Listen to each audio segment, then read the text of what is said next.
Wir alle haben die dramatischen Bilder vom Flughafen in Kabul gesehen. Hunderttausende, die versuchen, vor den Taliban zu flüchten, die auf die Startbahn rennen, um sich an Frachtflugzeuge zu hängen, in der Hoffnung, das Land irgendwie verlassen zu können, um vor den Taliban zu fliehen. Dramatische Bilder, die dann zu dramatischen Szenen geführt haben, die wir gleich sehen.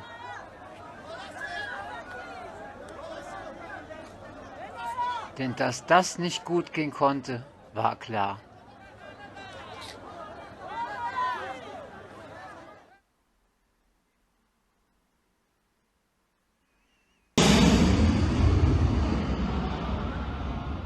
Hier sehen wir, wie die Menschen zu Tode stürzen, die sich an die Frachtflugzeuge gehängt haben.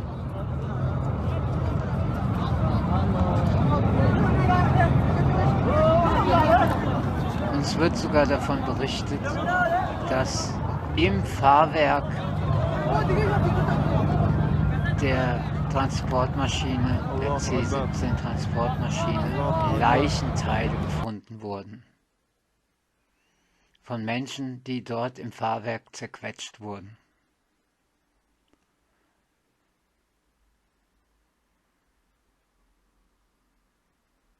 Hier sehen wir es nochmal, die Menschen, die zu Tode stürzen, 3 Stück insgesamt.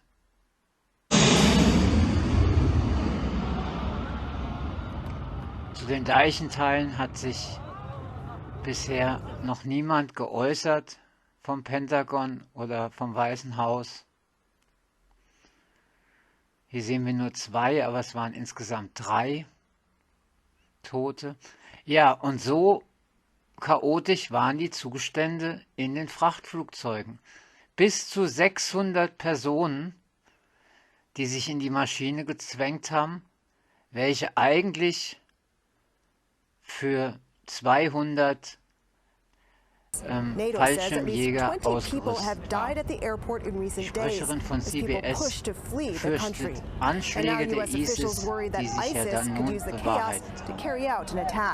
For the United States, the botched-up withdrawal from Afghanistan Die continues to get Nachrichtensprecherin more nimmt and hier more auch kein embarrassing. Blatt vom Mund. The Sie last sagt, es thing sei it eine wanted was the Taliban Peinlichkeit. brandishing its weapons. Und das But it's now Allerwenigste, clear was that man gewollt $83 habe, ist, billion dass die Waffen US in die Hände der spent on the Taliban Afghan fallen. army ended up benefiting the Aber wie Taliban. wir sehen, sind Social media is full of videos of Waffen Taliban im Wert flaunting von US supplied guns 83 and even Milliarden helicopters. On your Dollar screens in is die the Hände der visuals Taliban of gefallen. what Darunter Taliban claimed to be modernste using the Hubschrauber, UH-60 auch Black Hawks. The 60 location is Apache believed to be the Kandahar airport Kampfhubschrauber, here. This is not the only video circulating on social media though. In these modernste visuals, Taliban can be Humvees, seen with zum Teil vehicles used by the bewaffnet. Herat police. Another video Wir from the sehen Herat später province nochmal shows the ein Taliban anderes brandishing Video guns. dazu. Most of the weapons have been seized by the Afghan forces who at many places All diese surrendered Waffen without a sind fight. nun They in den left behind a Händen der massive arms Taliban. cache at the Kabul airport. Firearms and ammunition were seen lying in a parking lot. And all this is now in the hands of the Taliban. Apart from this, they Und have been gleichzeitig seizing mit der weapons from civilians. Bewaffnung The der Taliban said Taliban that kam es civilians zu no longer einer need weapons for Entwaffnung personal protection. To understand the scale of this Zivilisten. crisis, you will have to know what weapons are likely in the hands of the Taliban. Und hier eine Liste Now here's a list of the der weapons Waffen, US die dispatched nun im Besitz to der Afghanistan Taliban in sind. recent Schaut years. es euch an. That is 7,000 machine guns, 4,700 Humvees, 20,000 grenades, 200 aircraft. Washington ein has tried to riesiges downplay the threat, Waffenarsenal saying that the also. Pentagon Für had mich removed stellt sich huge die amounts of Frage, its wie own man equipment das from alles Afghanistan. hat But experts zurücklassen caution können, that the wie arms die seizure will only US-Armee embolden the Taliban. abziehen kann According und to diese reports, Waffen alle Taliban is now in zurücklässt control und of vor allen howitzers and Dingen, Afghan Air Force assets. warum So die what is the United US-Armee States planning to do? abgezogen ist, ohne There are vorher fears that die the very US-Bürger weapons zu the United States evakuieren, supplied will be die sich used ja against immer it, noch in and they could also Afghanistan land in unter hands of Lebensgefahr other terror befinden groups now. und keine Möglichkeit haben, zurück in die USA zu kommen. WION is now available in your country. Download the app now. Get all the news on the move.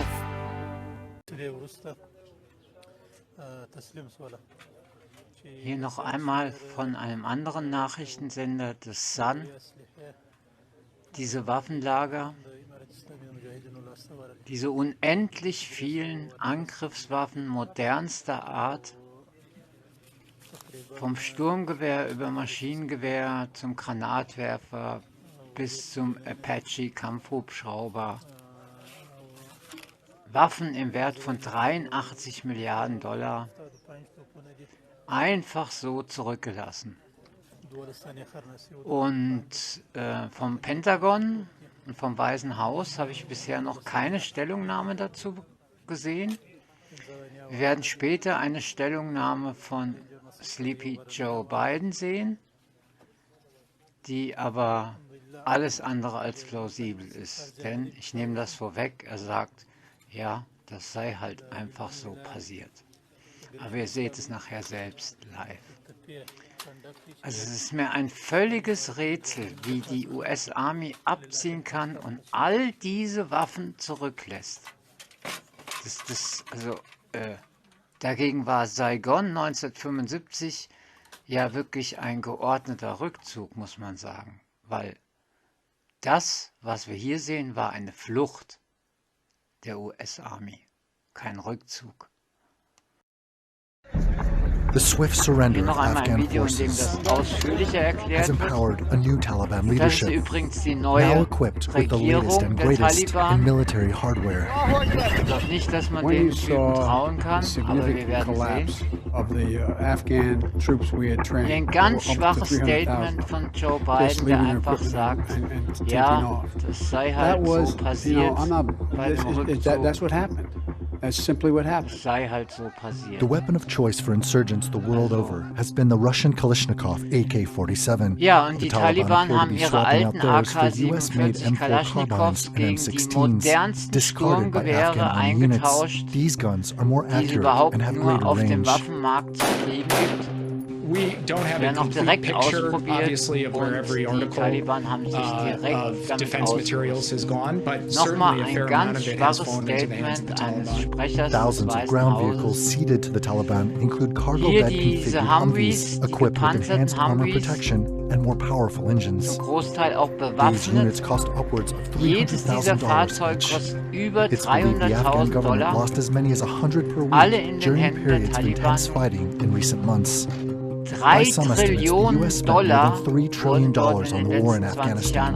That's ausgegeben. about $400 million Das sind a day umgerechnet for the 20 years it 500 lasted. Millionen Dollar am Tag.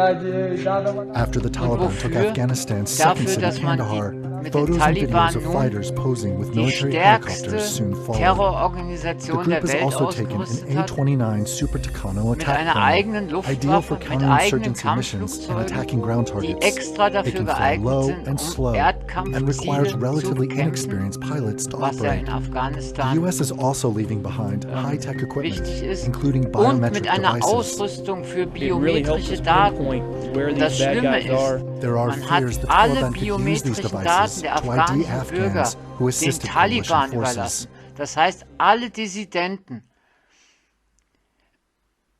lassen sich nun ganz einfach aufspüren, gefangen nehmen und im schlimmsten Falle töten.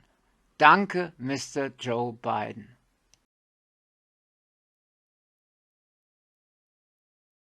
Ein weiteres Video, was ich euch unbedingt einspielen möchte, zur Bewaffnung der Taliban nun, ist das folgende von Hindustan Times.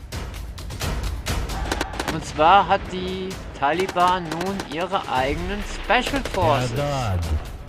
Sie nennen sich Battery 13130. Und ja, wie wir gleich sehen, sind die ausgerüstet wie jede andere Spezialeinheit auf der Welt auch. Wie die US Navy SEALs, das US Marine Corps Special Forces oder die US Army Rangers oder die deutschen KSK. Man sieht es an den Uniformen und an der Ausrüstung. Das sind US-amerikanische Waffen und Ausrüstung. Mit Nachtsichtgeräten, Body Armor, also Körperschutz, Humvees mit modernsten Maschinengewehren darauf. Ja, und wie hier steht, sie fahren herum mit US-Humvees, die eigentlich mal aus US-Beständen stammen. Bewaffnet mit den modernsten Sturmgewehren, Maschinengewehren,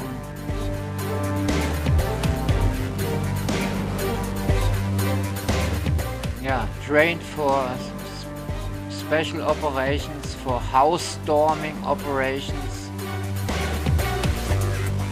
Also die afghanische Bevölkerung wird sich dort einem Terrorregime gegenüber sehen, wie es bisher in den letzten 20, 30, 40 Jahren nicht für möglich gehalten wurde. Hier nochmal die Ausrüstung dieser Spezialeinheiten. Eben wie ich sagte, wie die Army Rangers oder die Navy Seals auch.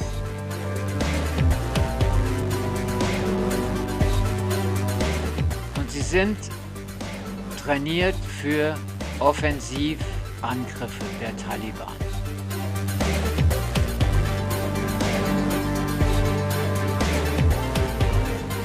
Also, ich weiß nicht, was ich dazu sagen soll.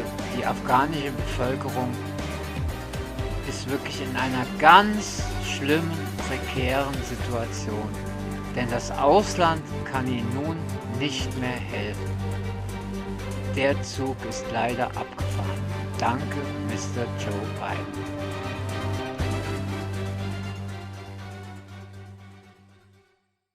So, und jetzt muss ich euch noch ein anderes Video zeigen. Keine Sorge, es wird nicht langweilig. Es geht nicht um die Waffen, sondern es geht darum, um dieses Bild. Es wird sich gleich nochmal wiederholen. Die Waffenlager haben wir nun zuhauf und zur Genüge gesehen. Auch wenn es für mich immer noch unfassbar ist, warum diese Waffen zurückgelassen wurden.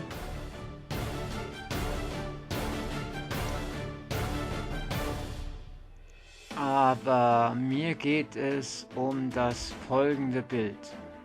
Moment, es kommt gleich. Es handelt sich dabei um eine Unmenge von Bargeld. Schaut euch diese Mengen an Bargeld an. Das sind Milliarden. Für welchen Zweck war dieses Geld gedacht? Für wen war dieses Bargeld bestimmt? Diese Frage muss geklärt werden. Und da bringt es auch nichts, dass der IMF das Geld der früheren Regierung unter Ashraf Ghani blockiert hat und das Geld der afghanischen Bank blockiert hat. Wahrscheinlich, um es für die neue Taliban-Regierung freizugeben wieder. Denn man kann es ja nicht einfach so einbehalten. Aber dieser ganze Rückzug, der wie eine Flucht aussah, ist für mich ein einziger Skandal. Der USA bleiben 2 Wochen vom 15. August bis zum 31. August, um all ihre US-Bürger zu evakuieren und eben ihre Waffen, was sie ja leider nicht geschafft haben. Denn diese Waffen befinden sich nun in den Händen der Taliban und auch bestimmter Terroristen. Und deshalb nochmal dieser kurze Videoausschnitt hier. Dieses viele Bargeld, für wen war das bestimmt? Aber wir machen weiter mit einer guten Analyse von Newsmax. An American president is supposed to instill a sense of security in the American people, especially in their minds.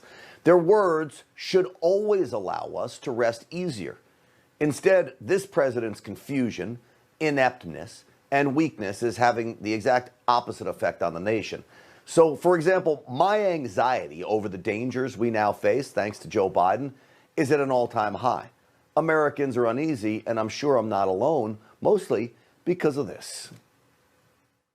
There is no way to evacuate this many people without pain and loss of heartbreaking images you see on television. It's just a fact. Look, the Taliban has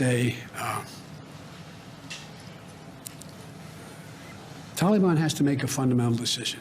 I can't think of anyone better to lead this operation than Deanne Criswell of FEMA. That's brutal. It really is. It's brutal to watch. So what you just saw right there, in many respects, I place a lot of the blame on Barack and Michelle Obama, even Jill Biden. You know why? They knew Sleepy Joe is incapable of leading. They knew his mental state was in rapid decline, and yet they offered him up as their useful idiot, knowing he would follow instructions, and at worst, if left to his own, he would create the chaos these anti-American evildoers seek by simply making bad decisions. Joe Biden has been on the wrong side of everything since the beginning of his political career. So the deep state, led, of course, by Barack Obama, hated President Trump so much they were willing to do anything, including cheat, to install their Manchurian candidate, their puppet, Joe Biden. Poll also found that based in part on what's transpired in the last week, a majority of Americans, and forgive me, I'm just the messenger, no longer consider you to be competent, focused, or effective in the job. I haven't seen that poll. It's out there from CBS this morning. What would you say? He thinks that's funny? He thinks it's funny that a majority of Americans think he's incompetent. There's nothing funny about that. You see, one man is single-handedly destroying the world, not just America, but the world. The Biden-enabled collapse of Afghanistan has far-reaching effects. First and foremost, American citizens face the prospect of execution now overseas. The longer the Taliban takeover is allowed to flourish, the greater the chance Americans will be killed by Taliban jihadists. In fact, today, the Taliban, feeling so emboldened by Joe Biden, issued a warning to the United States. They're warning us. Leave by August 31st or else there will be, quote, consequences, the Taliban declared. UK wanted to extend the 31st of August deadline in order to continue evacuations out of the country. Would you agree to that? No. Why not? This is something you can say it's a red line. If they are intent on continuing the occupation, so it will provoke a reaction. That, of course, is one of the Taliban leaders. Bringing up a red line, they know what they're doing. They're using words that mean nothing to Barack Obama and Joe Biden and whoever's pulling the strings back in Washington. You see, only under Joe Biden do holy warriors dictate anything to the United States. It is an absolute disgrace. The Taliban even mocked America by creating its own Iwo Jima, Mount Suribachi photo. The imitation is a spit in the eye to every American who ever wore a flag on their shoulder. And yet, Joe Biden wants us to trust the Taliban. It is nothing short of insanity. Someone in our audience might listen to you, Mr. Secretary, and say, oh, so we have to ask the Taliban for permission for American citizens to leave. True or not true? They are in control of Kabul. That is the reality. In this case, it is, I think, a requirement of the job to be in contact with the Taliban, which controls Kabul. The Secretary of State just admitted that the Taliban is in control. Now, we all knew it, but it didn't need to happen like this. So now the United States of America is getting permission from the Taliban of how to do things in that country? This is a fall as big as any fall I have ever seen. It's embarrassing to the United States. Now, the reality is, since the fall of Afghanistan, China has upped its cyber attacks against the United States, Russia too. Our open borders continue to wreak havoc on America. The China virus and Joe Biden's tyrannical oppression surrounding it is stifling American greatness. It's even stifling our freedom. Just today, China tweets out a ridiculous tweet talking about how in 20 years, we started with Taliban rule, end with Taliban rule. This from China. It's unbelievable to me. They now mock us because of Joe Biden. Now we get more Guantanamo Bay releases from Joe Biden in an attempt to shut down the prison altogether. So intelligence documents reveal that 229 so-called rehabbed former Gitmo detainees have returned to terrorism already. 66% of them are still at large. They're not at large anymore. They're in Afghanistan waging war against Americans and that nation. Remember Barack Obama and Joe Biden? They released the Taliban 5, the same violent terrorists that are now leading the Taliban once again. And quietly, I want you to listen carefully to this part. Last month, Joe Biden allowed the release of Abdul Latif Nasser, an alleged member of Al-Quaida and a Taliban fighter. He was captured on the battlefield in Afghanistan, a man accused of trying to kill American soldiers. For 20 years, he sat in Guantanamo prison.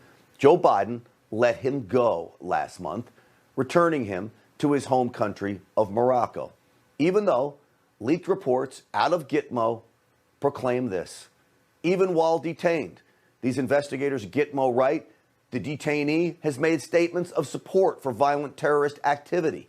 Detainee has threatened U.S. personnel and included references to the 11 September 2001 attacks within his threats. Now, they let that guy go? This same leaked memo claims Nasser is a member of the Al-Qaeda military committee and has direct ties to Osama bin Laden.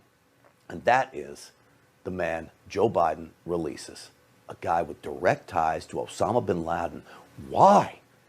Here is the reality. What we are seeing in Afghanistan and here at home is just the beginning.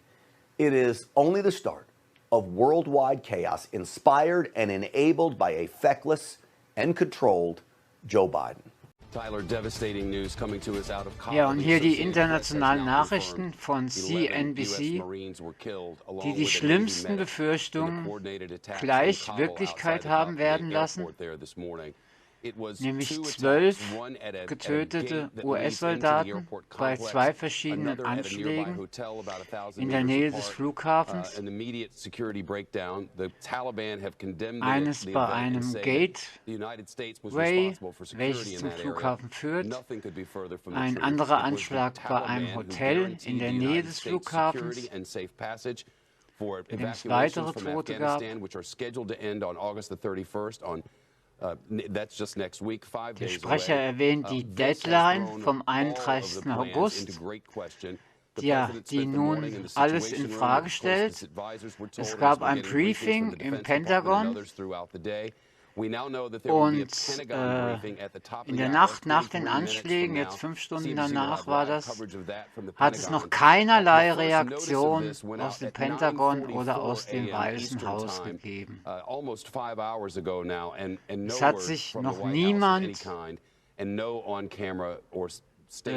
bemüßigt gefühlt, da irgendwie Stellung dazu zu nehmen. Also es ist auch ein Armutszeugnis, welches eine deutliche Führungsschwäche in der US-Regierung zeigt.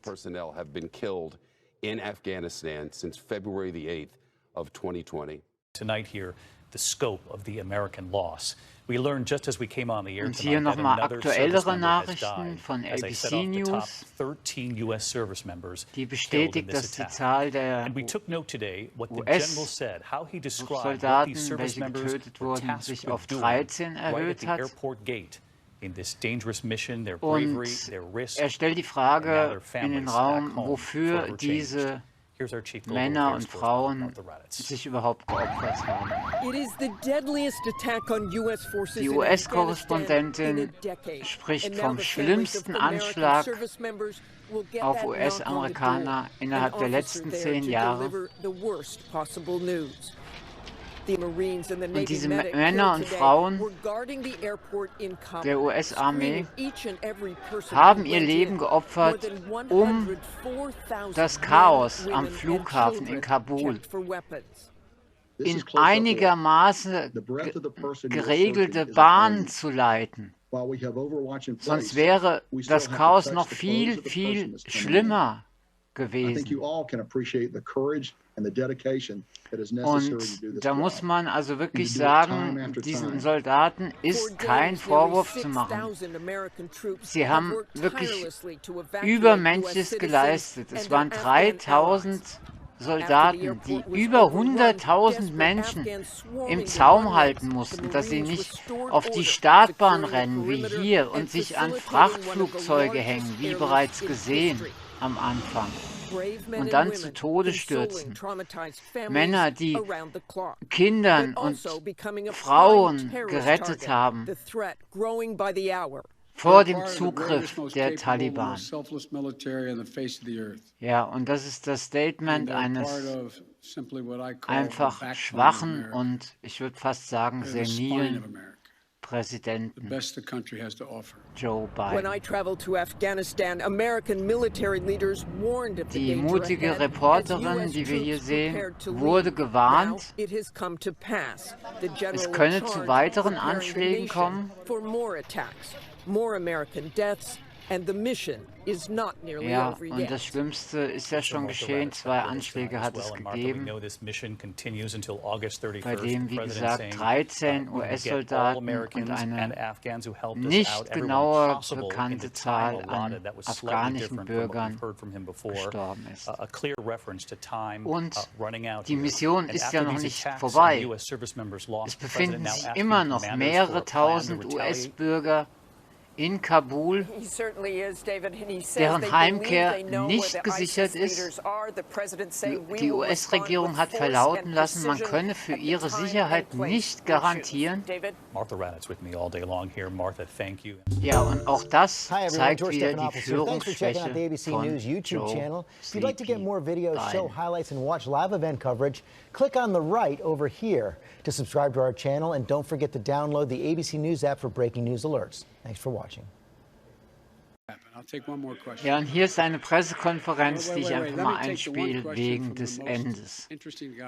Also der US-Reporter darf eine Frage stellen und er stellt eine knallharte und schwierige Frage, nämlich, dass es zu 13 Toten gekommen sei und dass es ja diese Deadline zum 31. August gibt, die ihm die Taliban aufdiktiert haben.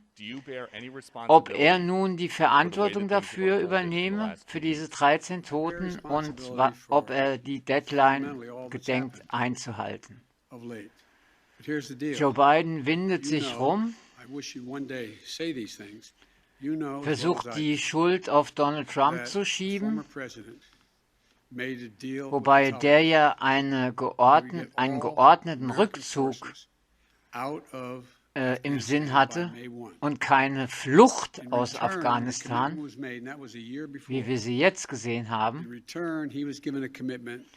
Aber jetzt kommt die lustige Reaktion von Joe Biden. Er versucht, eine rhetorische Frage zurückzugeben, aber der Reporter fällt ihm ins Wort und fragt weiter nach. Und jetzt kommt die Reaktion, wie sie noch nie ein US-Präsident gezeigt hat.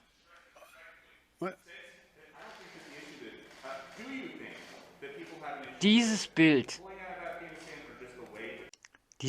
wird zum Symbol, zum Sinnbild von Bidens Präsidentschaft werden. Da bin ich mir jetzt schon sicher. Denn so habe ich noch nie einen US-amerikanischen Präsidenten sich verhalten sehen. Es ist ein Bild, welches einfach nur Führungsschwäche ausdrückt und völlige Inkompetenz. Ja, vielleicht finden wir es irgendwann in den Geschichtsbüchern wieder. Ich verabschiede mich und bedanke mich fürs Zuschauen. Bis bald. Ciao.